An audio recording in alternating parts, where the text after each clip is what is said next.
Hi there, I'm Susan Beyer, and this is Fun with Research. I'm glad you're here today. You know, we've talked a lot on this series about things that stop people from doing research, but there's one that I don't think I've talked about yet, which is really interesting, and it's not as uncommon as you might think. So a lot of folks are reluctant to do research because they feel it will box them in terms of their options. It's going to limit them.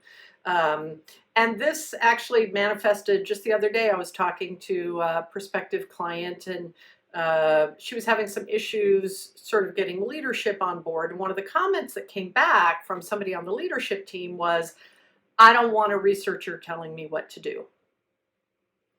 And I think that's really interesting because the truth is that research, instead of boxing you in, research actually opens up the opportunities.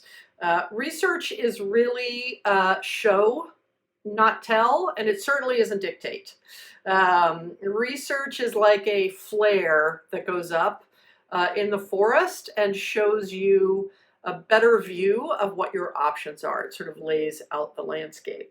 But this is a pretty common concern, and I think the discrepancy is because people think that research is sort of telling you the truth. It's telling you a story, and you're bound to act based on that story. But I can tell you that in the research that we do and a lot of our colleagues do, it's really not about finding a single option.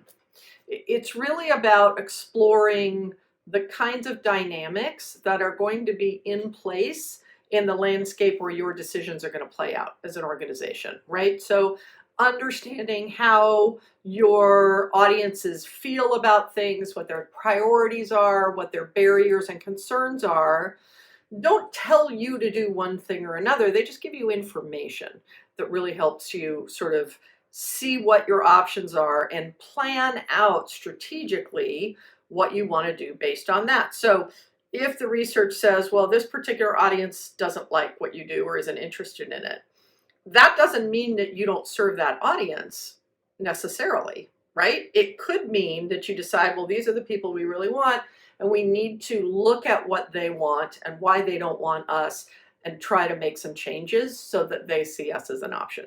So I don't like this idea of sort of being boxed in by research, but a lot of people feel that way. So I want to give you a little exercise to try. If you have somebody on your team that's feeling like this, or maybe you're feeling like this with respect to research, I want you to make a list of the big decisions that you have to make as an organization. Maybe they're product related decisions, maybe they're audience or market related decisions. But I want you to sort of list the big decisions that you have in front of you as an organization. Secondly, I want you to list the fears that you have about those decisions. So for example, we have to define our niche. Well, maybe the fears you have around that is you're going to limit yourselves to business opportunities that are beyond that, or you're going to focus on something and there isn't going to be enough business there to make it work. So I want you to list the fears about making those decisions that you have. And then the third thing I want you to think about is, what information could you have that would help alleviate those concerns? Okay, so what kinds of things do you need to know about the audience? What kinds of assessments do you need to get about your product or your pricing or your distribution or whatever? What kinds of things would help you feel better about those fears in terms of making those ultimate decisions?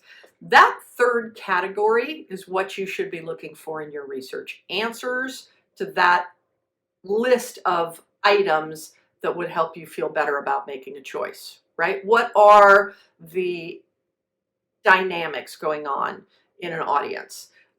What is happening with the competition? And do you need somebody to do some competitive research for you to sort of get that information? Because when you have it, it makes you feel less concerned that you're going to screw up in making these big decisions. And that's how I want you to think about research. Not as a box that's holding you in, but as a flare that's lighting things up. And that should be true of any kind of research that you do. So if you're feeling a little unclear or a little worried about maybe being boxed in by research or a researcher, try that little 3-step exercise and see if that doesn't help.